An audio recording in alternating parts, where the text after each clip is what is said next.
Hi, I'm Nisha DeGaring, host of Good Things Utah, and I've been a longtime supporter of Todd's Belief Cast. I hope you find inspiration in the courageous stories shared by the amazing people Todd features on his show. The guests serve as shoulders for us to stand on, allowing us to see a little further and cultivate belief in oneself. Remember, you have the dignity and power to change. I encourage you to keep striving and believing in yourself. Enjoy today's podcast. Welcome back, everybody. This is Todd Sylvester with the Todd Inspires Belief Cast. As always, thank you for tuning in. And again, thanks to my sponsors. Today on the Belief Cast, I'm honored to sit down with a powerhouse of purpose and positivity, Derek Miner. Derek, thanks for being here. Oh, thanks so much, Todd. It's a privilege. We got to share the stage about a month ago, and listening to you speak and your energy and the love you have for helping people was amazing to me. And I'm just, again, it's an honor for me to have you here, honestly as well. So you're a busy guy, got a lot going on. So thanks for taking the time. Oh, it's my pleasure. Derek is not only a top entrepreneur and one of Utah's top 100 founders, but he's also a culture builder at heart. As a partner at the Lemonade Stand and co-founder of Build Then Bless, Derek is transforming workplaces through intentional connection, empathy, and belief in people. His passion for business is matched only by his love for uplifting others, and his track record proves it. He's won many awards. He leads by example. He shows all of us that success and service go hand in hand. You're in for a powerful conversation with this amazing person. So again, we are so fortunate to have you. Oh, thank you, Todd. You bet. So why don't we start off for our listeners to understand, where did you grow up, and tell us a little bit about your childhood? Yeah. I grew up here in Utah on a farm. Oh, farm boy. Born in San Pete County. Okay. And grew up learning amazing lessons of farm and ranch life, learning to care for other things. Yeah, right. And always grew up with horses and have incredible parents who taught me the value of hard work. Boy. Have amazing siblings too. I've got one brother and three sisters that are just absolutely fantastic. Where do you fall in the pecking order? I'm second to the youngest. Okay. And, together we learned a lot of really important life lessons.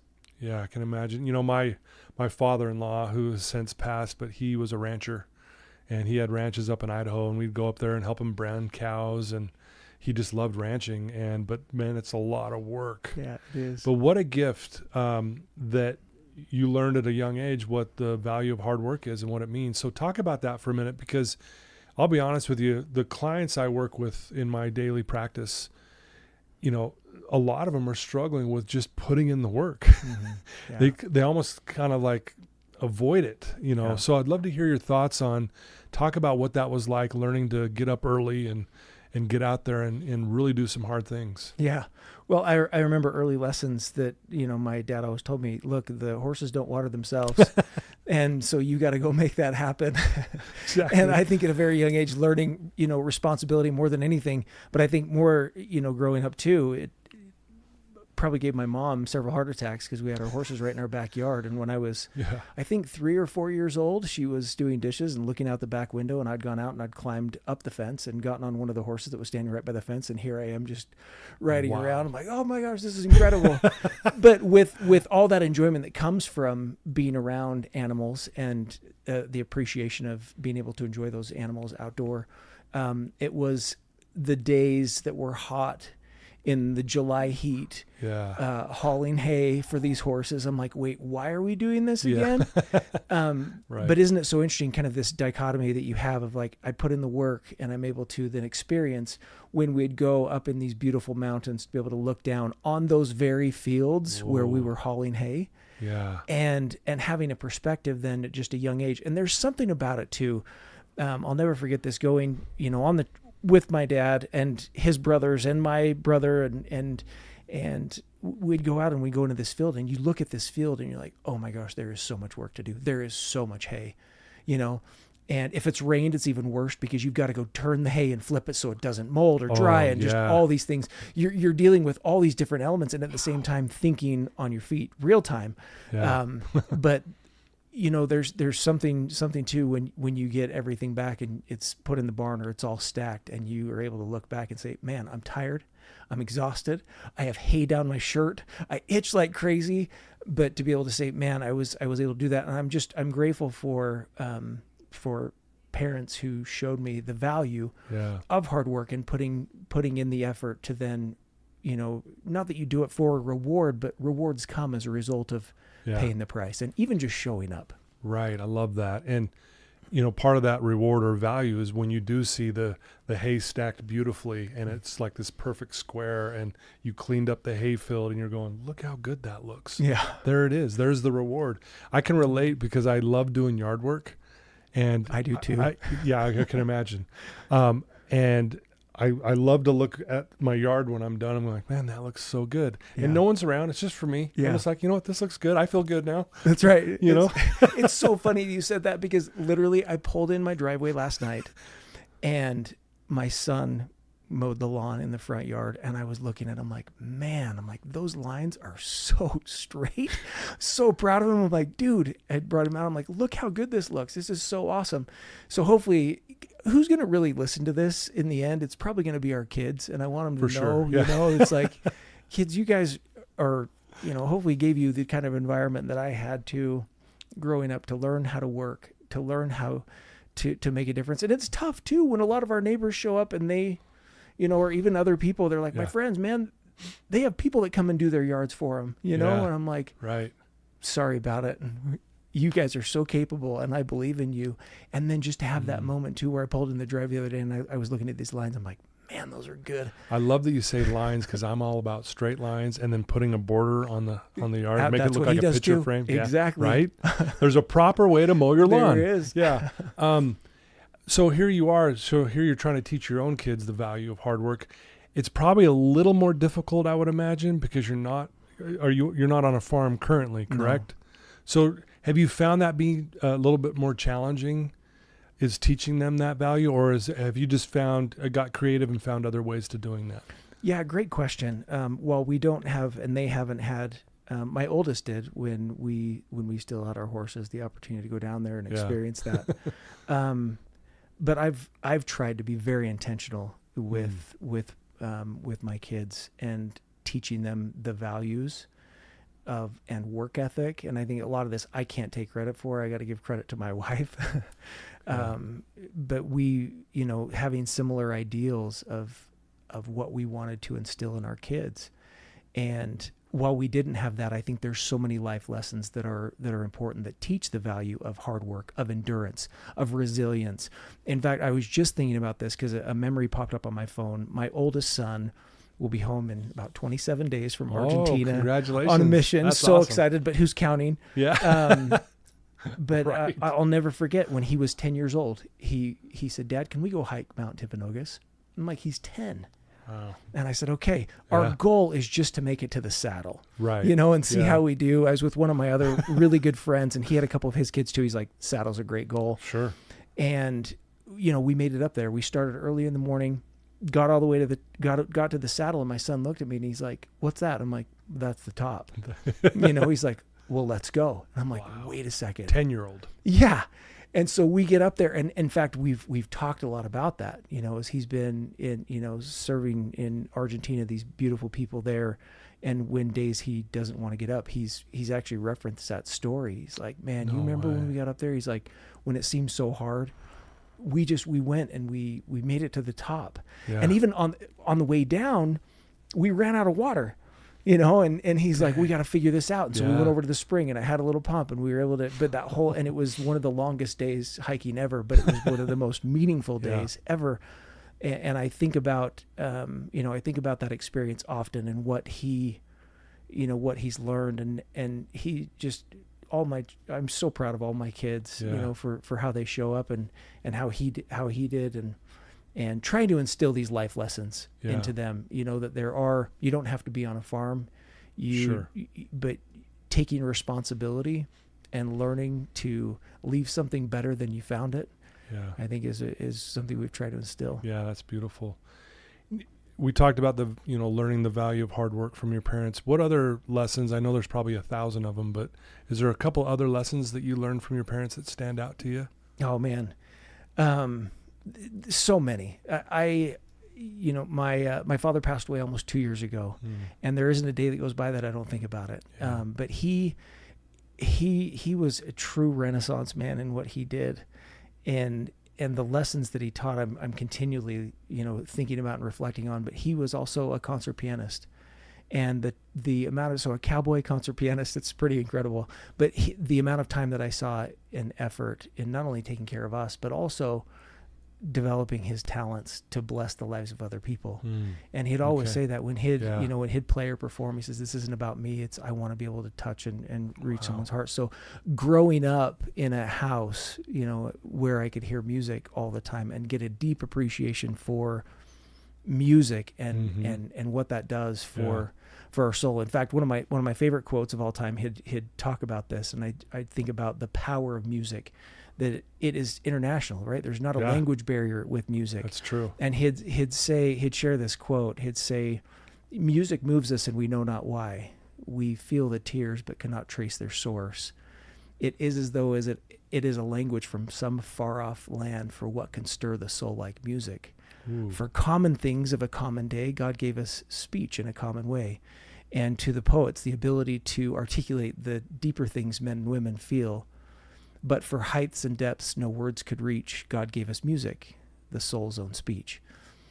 And that stuck with me. And that's powerful. Forever, just that to gave think me chills. about. That's awesome. To think about the power of music and what that's meant in my life. And, like all of us, he made us practice the piano and do all of that. And I've tried to do that to our kids. All of our kids are playing the piano right now. Yeah. Some reluctantly and some sure. But I think about that. When I was 16, I'm like, I don't want to play the piano anymore. He's like, okay, choose another instrument and practice an hour a day. It's kind of the discipline. I'm like, okay, which one do you want? I'll do that. And so, and that's one thing that I learned from my dad. Not only real life lessons in the farm and showing up and leaving things better than you found them. Whether that's things or people. He was a great example. In fact, one of my favorite stories that I didn't even know about. He didn't tell me about this, but it was at his funeral. Before anyone was there, I was there just kind of alone, walking down this hall, and I saw this gentleman. He had a badge, and it was a city badge, for Provo City. Oh, okay.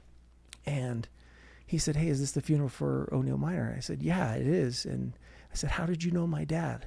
And he just stopped for a second, and he said, "I was a young intern and just doing janitorial services here in the county building in Provo." And he said, "Your dad was always so kind to me, and he saw me for who I was." And it just hit me. I wasn't expecting that. Yeah. And to think that it's like, whoa, we can make a difference for even the unseen, or for those that go unappreciated or unrecognized. An intern who's a janitor. And it just, that was so powerful. And I think he always, he taught me, and hopefully I'm learning and still learning, to see those that go unrecognized so often. That was something really powerful to learn lessons from my dad. From my mom, one of the really unique things was every one of my siblings, we had the opportunity to work with my mom. In fact, when I was starting another company, I said, she had years of human resource experience, and I said, "I need your help. We're starting a company." And she's like, "Derek, I'm retired. I can help you, do this." I said, "Please, we're hiring a whole bunch of people. I want to make sure we're doing everything right. Will you come and just help us?" And she did. And she showed up, and she worked with us for almost 4 years. Really? Okay. And our team, I think one of the greatest compliments too is our relationship there. I called her Tamra. Yeah. She's so incredible, but a lot of people called her their work mom as well. Oh. In fact, it's kind of funny because we were in marketing, and one of our billboards said, "Your mom uses billboards," because we were an online marketing company. And they're like, "Derek, this is no offense to you or your mom." I'm like, "No." It was actually really kind of funny. Yeah. But how she showed up. Yeah. In fact, she didn't call it HR, human resources. She called it people services. She's, we're here to serve people. Yeah, and don't ever forget that. And so, and I saw how she showed up not only as a mom, but, you know, a working mom as well. And what, you know, what they've meant to me, it is just extraordinary to reflect on those life lessons. So those are a few taught of many. I know there's thousands, I'm sure, but thank you for sharing. That was so well said. And thank you. That really took me on a journey in my mind there. How beautiful to have that type of a relationship with your mom. And then obviously the stuff you learned from your dad.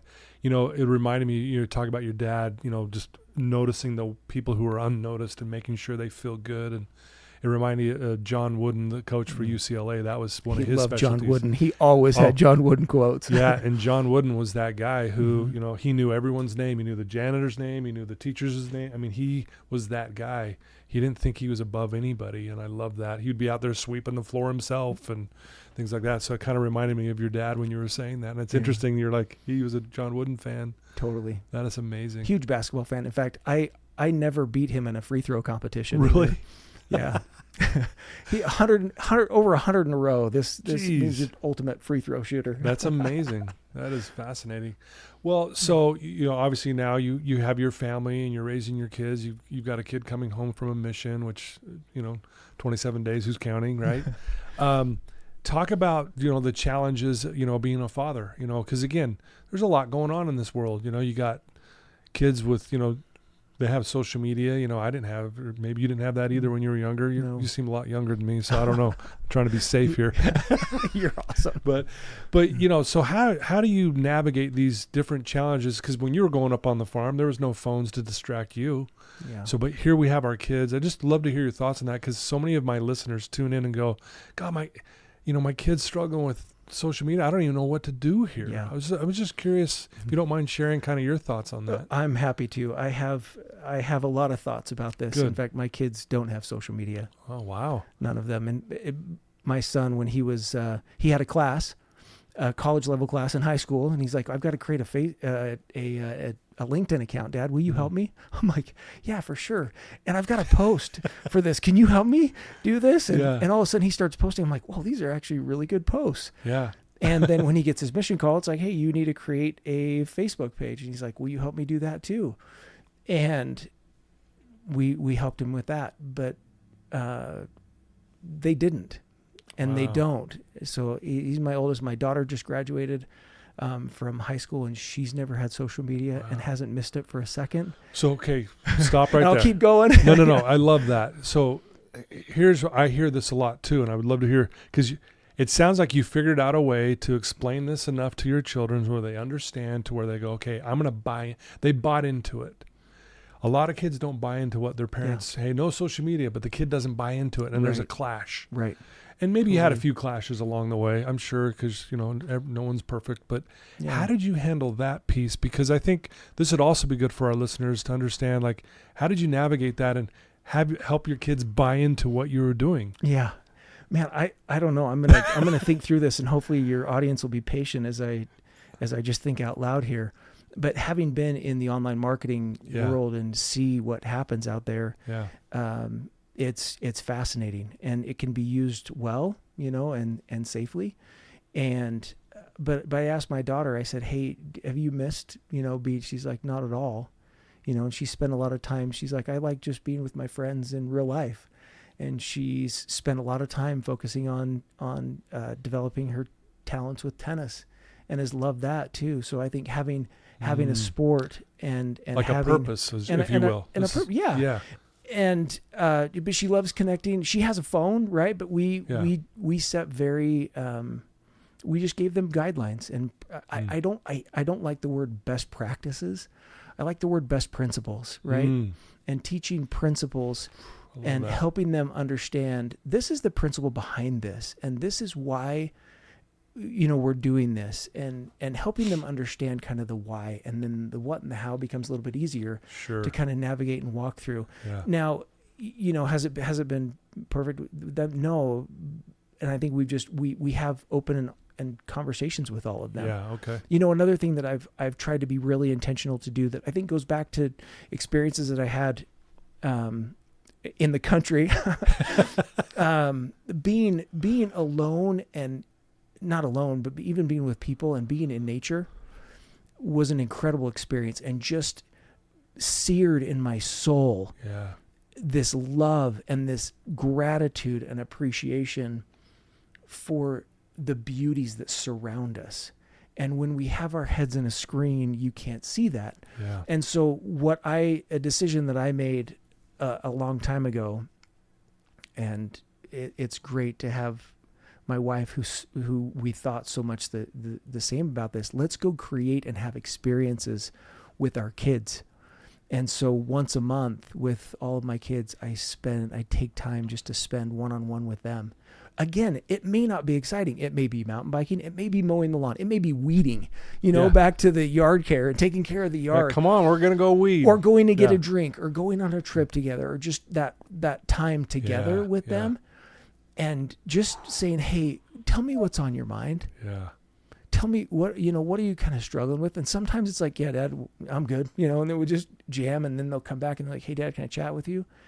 And I mean, we're still trying to figure this out, Todd, but I think what's so interesting to try to process, even back in the olden days, it was so funny. My son's like, Dad, you were born way back in the 1900s, right? And I'm like, yeah, I guess I was. You're like, yeah, I guess maybe you're right. But we knew stuff we weren't missing out on. Yeah. Right. But now globally, I see all these things that, you'd be missing out on, and it'd almost be overwhelming.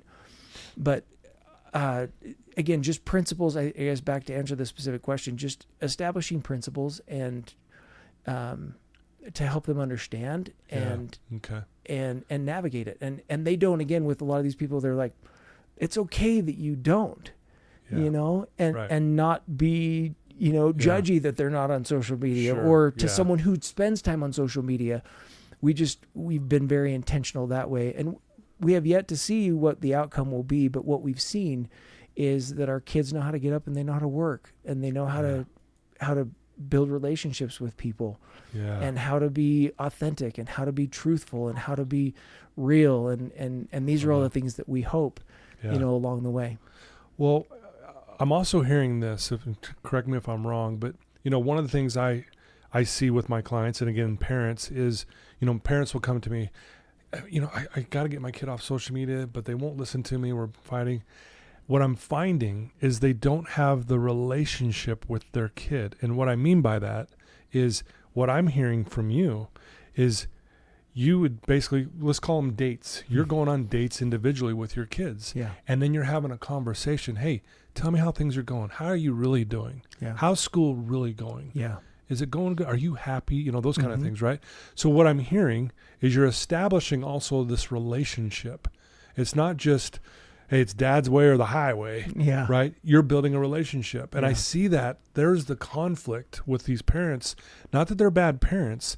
They're not cultivating the relationship. Cultivate the relationship. Then you can go, hey, we need to cut back on social media. And they're going to be more apt to listen, go, and buy in. Yeah. Because the relationship is strong. Yeah. But that's what I'm hearing. That's what you did. Yeah. Is that accurate? Well, and I know you're not perfect. We're trying. I know. We're trying with a lot of this, but that's the what reality. I hear. Yeah. Is spending time together. And I think there comes a stage too where the kids are like, yeah, we don't really want to hang out with Mom and Dad anymore. Sure. I get that. But when we plan and we go on trips and we try to do things together, when we go somewhere, we want to take our whole crew, and it's a circus, Sure. We're taking everybody, but we love it. And you think about it, you don't have a lot of time. It feels like, and we're trying to savor the moments of what we have. And especially when you've got an age gap or whatever, just trying to make the most of these moments that we have, together. So I love that.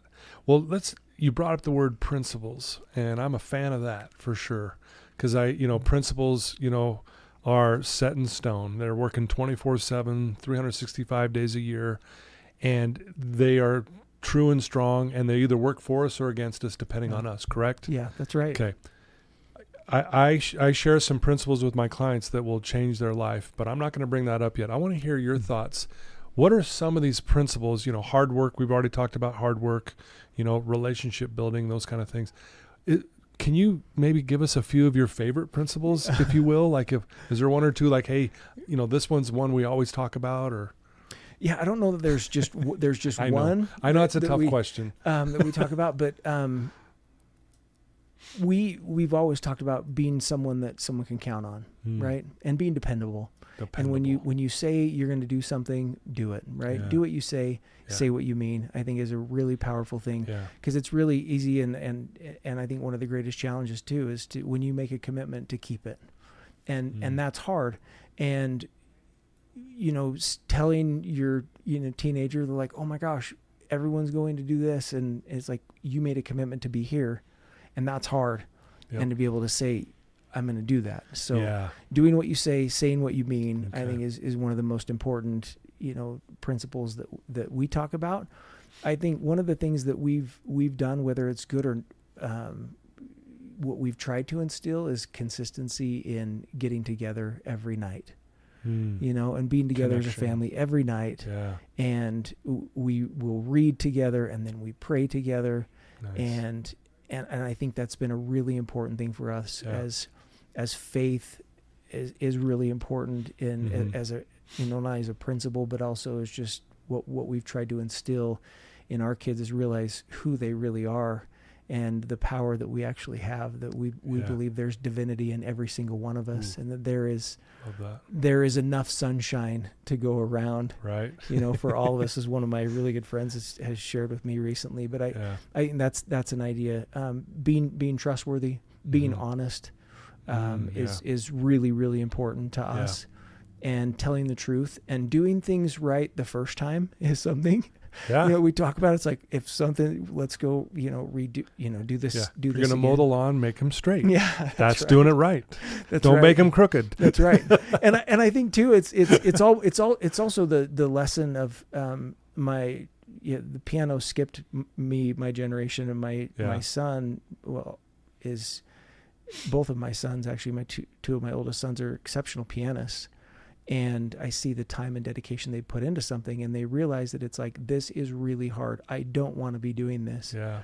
But finding and scheduling and being disciplined with time and what you're doing to try to make an impact, I think is really important. For sure. So those are a few. No, thank you for sharing that. I'm a fan of that, and principles are so simple, but not always easy to do. Yeah. Right. Absolutely. But they're simple. Yeah. They really are. And when you've made a commitment. Yeah. And then all of a sudden something better comes along, and you're like, that tension is real. That's real. But I think that's also where character is revealed.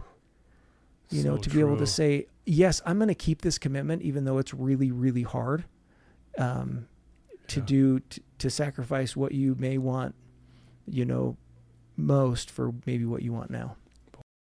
I want to take a moment to express my heartfelt gratitude to the incredible sponsors of the BeliefCast podcast. First, Craig from Craig Swap and Associates. If you need an attorney, he's your guy. Trustworthy, compassionate, always there when you need him most. Next, Wasatch Recovery, the greatest university on the planet, transforming lives one day at a time.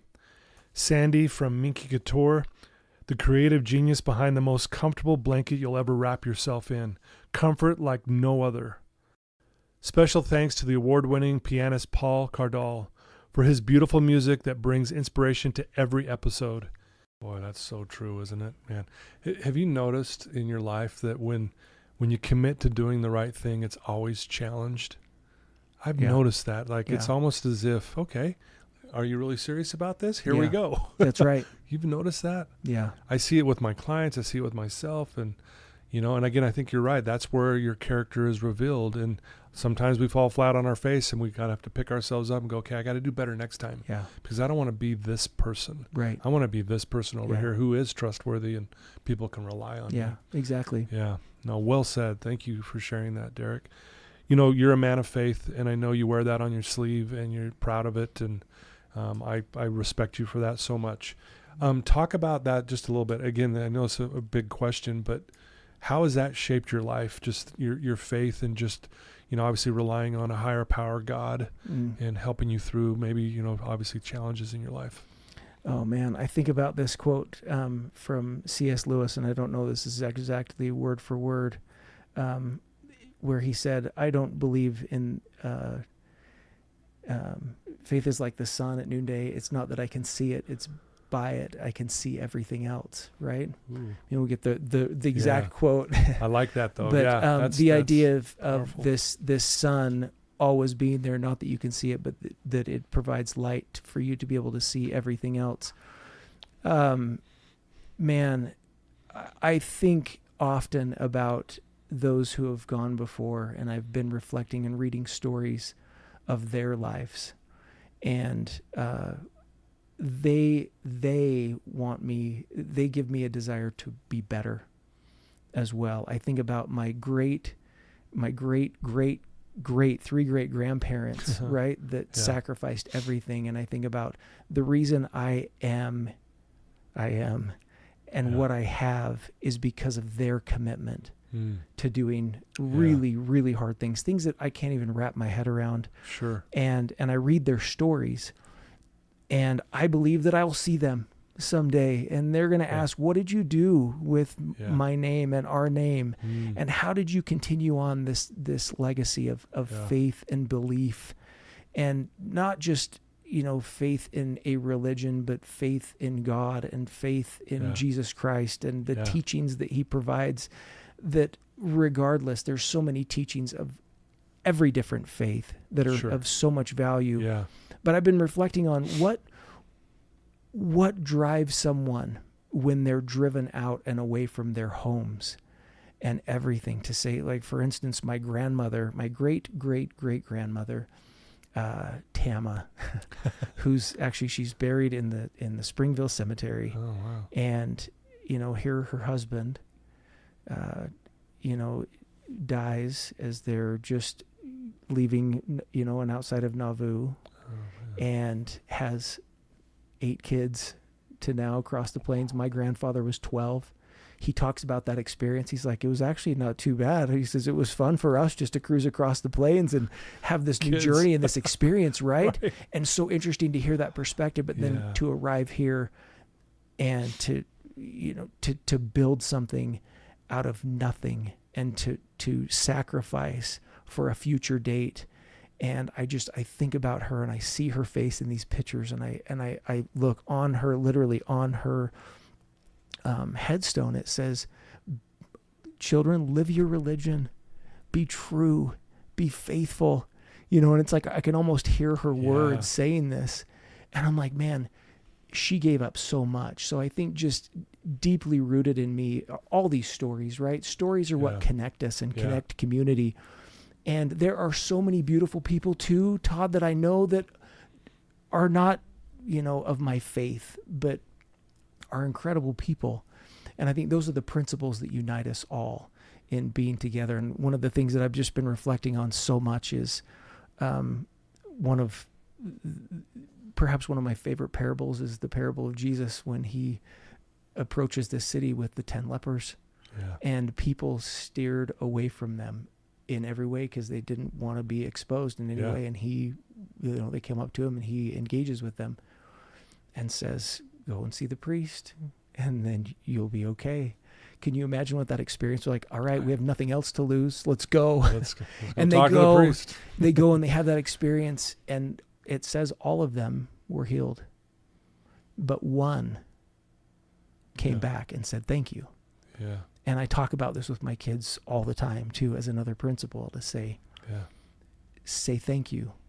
Yeah. Look at someone in the eyes and recognize someone for what they're doing for you in some small way, to just say thank you. So those are just some of the teachings, some of the things, but I just deep belief in the power of humanity, and really the core is of serving and helping and lifting others. I love that. So beautiful. I had a client reveal this to me, and I put it to my memory, and I want to share it with you and hear your thoughts on it. And I know you'll love it because it's you. He says, I tried to find myself I could not see. I tried to find my God eluded me. I tried to find my brother, I found all three. That is so true. Isn't that perfect? That and is how so true true. is that, right? Yeah. That's where you find all of that. That's right. It's beautiful. Yeah, and that's thanks you. for sharing that. That is you, Derek. Sure. No, it really is. And I know you're humble, but that is you. So man, I love this conversation. This is awesome. So let's talk about all the good you're doing, man. You're doing so much. You know, you're a partner at the Lemonade Stand. Talk about what that is for our listeners who may not know. And then I want to also have you, talk about Build and Then Bless. Yeah. Okay? Awesome. Yeah. Well, I love when I first knew about you, it was your Lemonade Stand story, which is the coolest. I absolutely love that story. It's crazy. And funny thing, my kids are like, well, when anyone asks, they're like, hey, what does your dad do for you? He works at a lemonade stand. They're like, he works at a lemonade stand? That's his job? Yeah. Like, whoa, that's awesome. My kids the other day, they're like, Dad, can we go to a lemonade stand? I'm like, absolutely, we can. Let's go make it happen. Let's do it. So I'm so grateful for everyone who pulls over. In fact, there was Yeah. this incredible gentleman that pulled over the other day. And my daughter walked over, can I take your order? And he said, here's just some money. And she turned around, looked at me. She's like, Dad, he doesn't want any lemonade. He's just giving his money. I'm like, it was so cool to know that there's incredible people out there like Todd who says, hey, I'm going to empty all of my trays for you, for the rising generation. Yeah. And when I think about Lemonade Stand and what that means, and I have to give credit to our team, Lemonade Stand team, who makes it so amazing to literally love what I do and love working. But every business starts as a lemonade stand, in one way or another. And our goal is to help them grow. Gotcha. And help them tell stories, because we think the very best marketing is education and storytelling. Yeah. And we love to help tell their stories. That's kind of what Lemonade Stand is and how it started. It started by my Greg Trimble, who's an incredible human and an amazing example to me. Yeah. And when I think about, as I reflect on, our kids and the rising generation, it's surrounding yourself with incredible people like that who have great principles, who inspire me to be better, who inspire, and have had conversations with my kids to help them be better. Yeah. In fact, my daughter she spoke recently, and she used one of Greg's whole ideas about being a fountain or a drain. Are you a fountain or are you a drain? Oh, wow. And I like that. Use that analogy. Yeah. And I'm like, this is so cool. And I was sitting there with Greg the other day, and I told him how grateful I was for him, not only as a partner, but also as a colleague, as a friend, as a coworker, that his words have not only blessed my life. In fact, his words are what brought us together, but now they're blessing my kids' lives. Jeez. And what that means. So as we think about what is Lemonade Stand, it's an incredible marketing company where we try to do a lot of really good things, showing up for our clients in a meaningful way. Yeah. Beautiful. Beautiful. I love it. And I love the symbolism of it. And obviously, I'm a fan of a lemonade stand. Yeah. A lemonade stand saved my life. Yeah. I mean, it truly did. It saved my life. And I get choked up when I even think about that. So thank you for sharing that. That's beautiful. So talk about Build and Then Bless. Yeah. And you just gave me some, you can't see him, listeners, but he gave me some really cool shirts with his logo on it. And I'm so excited to wear them. So, but again, it's an extension of Derek. Derek, you're a man who loves to help people. You're following your dad's example, your mom's example, those who have gone before, and I love it. So talk about this Build and Then Bless. Well, thank you so much. As I reflect back, where did this start? I had the opportunity in a workplace culture to work with incredible people. Mm-hmm. And I'll never forget a management room table that I was around. I was one of, I think, 2 or 3 of us that were under 40, around this table. Yeah. And it was the day before we were announcing our acquisition. And the CEO, who was just an incredible example, he paused and he says, things are going to change tomorrow when we announce this acquisition. And then he got emotional and he says, I feel really bad for you young guys. He said, you'll spend the rest of your lives trying to recreate what we have here and what we built, which is an environment of high trust, high performance, just everything around that idea. And I learned there that culture was so much more than vinyl letters on the wall. It was how we showed up for each other. Yeah. It's how we did and celebrated the good times. It's how we worked through the hard times. And that set the stage for building, other ideas. And then when I meet Greg, and I said, tell me what you're doing beyond just making money to make an impact, right, with Lemonade Stand. And he says, well, what we do is we actually give a portion of, everyone that wants to gives a portion of their paycheck, and we match it, and then we go give it to a non-for-profit. I'm like, that is awesome. Whoa, I love that. And Build and Bless really came as a result of a rejected donation to a non-for-profit. And we gave that, we were going to present some money to a company, and they, and we never heard back from them. And so we gave it to our team and said, you go do good. in your local community. Okay. And then will you share these stories back? And Todd, what happened is these stories that we started to hear from our team meant way more than standing in front of a big check, which is how most corporate giving happens. Sure. You feel good for 15 minutes and you're like, what was the impact? And you're back to work, No, I know what you're saying. Just like you said, right? For 360 however many days of, doing good consistently. So that literally a light bulb went off and we're like, let's do this consistently with our team. Let's empower them with our profits to go and do good in their respective communities. We have team members in multiple states, all over at Lemonade Stand. And when they started sharing these stories, my husband and I saw this person and we were able to go and help them. And I was able to see someone and do this. And they then have these experiences, what we call hand-to-hand, eye-to-eye impact. Yeah. And so we started building this and we're like, we've got to collect all these stories. And we have an incredible web development team. We're like, team, could you build this out? This is what we're thinking it looks like. Greg maps it all out. And we start getting all these stories that are just showing up with our team, unsolicited.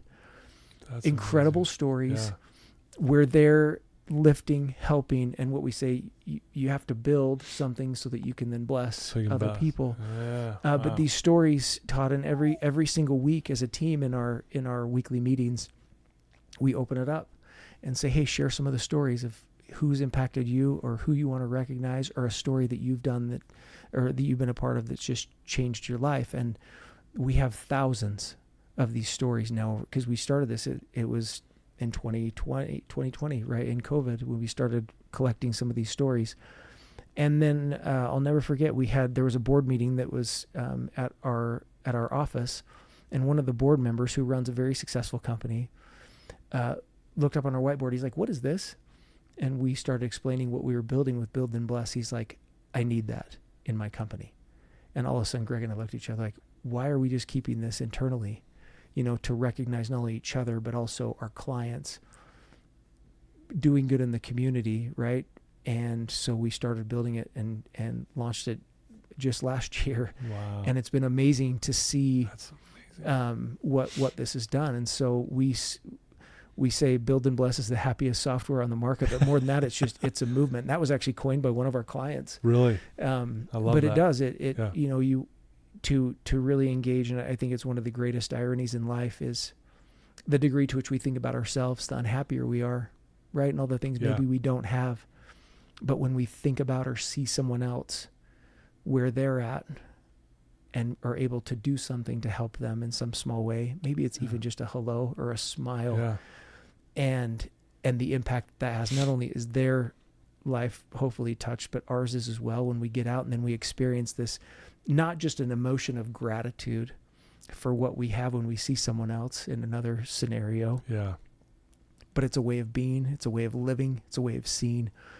And so that's what we decided to now create a separate company and bring this joy, happiness, happy employees, building happy communities around really getting outside yourself and seeing someone and being able to help them. Because a lot of people say, oh, I would love to do good, and I would do good, but I can't. So, or I won't, so I can't. But this kind of flips the script. And one of my favorite, with so many stories, but what this does for kids as well, as we talk about this, and my kids see me paying for people, and they just look and they're confused, like, why are you doing this? And then they look around, is like, is there cameras on me? It's like, no, I want to do this. Isn't that interesting that people almost kind of doubt the intent behind it, but when they're like, hey, here's what it is. And there's, especially nowadays, right? Because of the phones, everyone's filming. And, and with AI, it's like, is this real? Is this right? Yeah. And then you have these kind of experience where, it's, it's my son worked at a bike shop before he left on his mission, and these missionaries came in with their bikes. He had his call, and he's like, hey, what's going on? Yeah. They brought this bike in, and the tire was wobbling, and it was a broken spoke. Spokes aren't very expensive, but the labor was, and he goes up to his boss at the time, and he says, hey, I know these missionaries don't have a lot of money. Can you just take this out of my paycheck? The invoice. And he was telling me this. I'm like, what? I said, you remember Build and Bless? And he's like, oh yeah. I'm like, what was that invoice number? And so I drove to the bike shop. He wasn't working. He was in school. And I said, hey, here's this invoice number. He's like, oh wait, yeah, that was those missionaries that came in. I'm like, I want to pay for it. And he's like, what? I said, yeah, my company gives me the opportunity to go and do things like this. And bless some people. Yeah. And what was so cool is I didn't have the experience of when the missionaries came to pick up their bike and said, hey, it's all good. But the manager did. Yeah. And that's kind of the ripple effect. And there's so many stories like this where our team members are paying for someone. Yeah, I can only imagine them walking up to the counter. Okay, we're here to pick up our bikes. Yeah. What do we owe? Yeah, exactly. It's already taken care of. Yeah. Excuse me? I mean, you're right. Whoops, sorry. And even another story like, this works internally. This was a CFO of a company that we just rolled this out with. CFOs are like, wait, you want me to give our money to someone else? Right. And we're walking through this like, just watch what happens. And he's like, literally, I was driving and I was stopped to get my tires changed, and I was just waiting. And this other customer came in and out multiple times on the phone. He gets called up to, his truck was all done. He's like, hey, what's going on? Like, she can't afford a tire, and she's trying to find out how she's going to do it. And he's like, I want to pay for it. And the manager's like, wait, do you know her? And he's like, no, I don't. And he's like, we can do better too. And so he discounted the price of that, and they both had that experience together. That's amazing. And so it's just this ripple effect of doing good. And again, when we're not in our screens and we're up and we're looking around, I think there's opportunities every day. In fact, there was a study at the University of Toronto that said there's every day, everyone has an opportunity for 9 opportunities for empathy every day.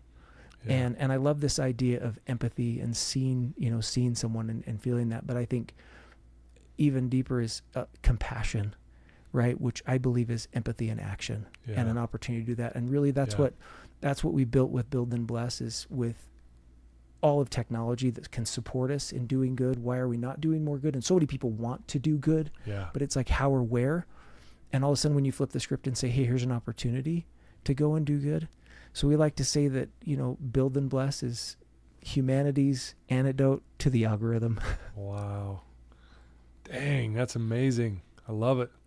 Derek, that's so impressive. And man, again, you live it.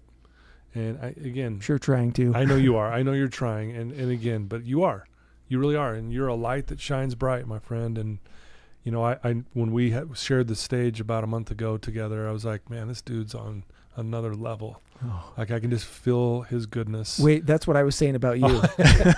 I don't know about that, but thank you. But it was just great to share the stage with someone like you, and to be able to go, man, I gotta rub shoulders with Derek and be a part of what you're trying to do. And I know we're both trying to make a difference. And man, that's just so well said.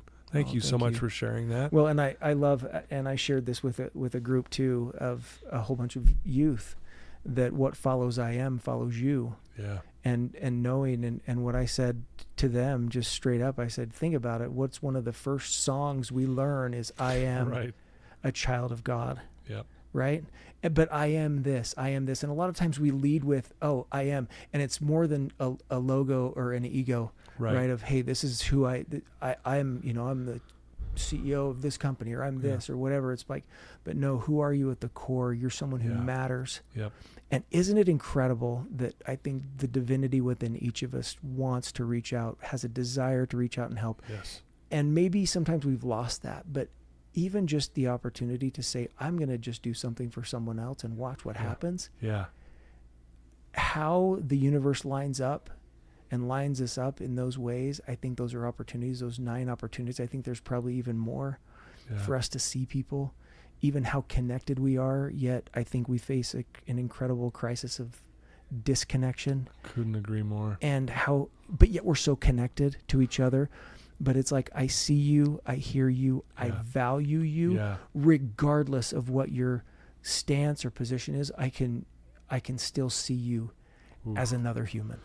Yeah, well said. And, I heard it said this way by someone, I don't know who it was, so forgive me, but he said, we used to look up for inspiration, and now we're all looking down. And to your point, right? And so, man, well, thank you for being you, and thank you for bringing light into this world, because the world needs it. I think it's starving for it, like you said, and I think it's only going to be more needed as time goes on. So I want to join the fight with you as well. But thank you for just being you. I have maybe one last question for you. If there's someone listening to you right now who's tuned into this episode, and they're listening to Derek, and they're struggling, and they're in a dark place, and they don't know what to do, they're lost, what would you tell that person? Man, I think we've all been there. Yeah. I think we've all been there, Yeah. Todd, and to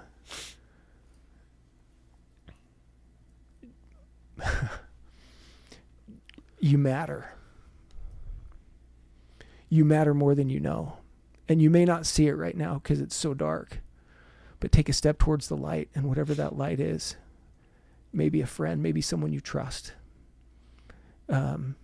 Reach out to someone. Take one step, even though it may feel like just a small step, but realize how much you matter. You matter. Yeah. We're made of matter. Yeah, right. And that matter when we realize how.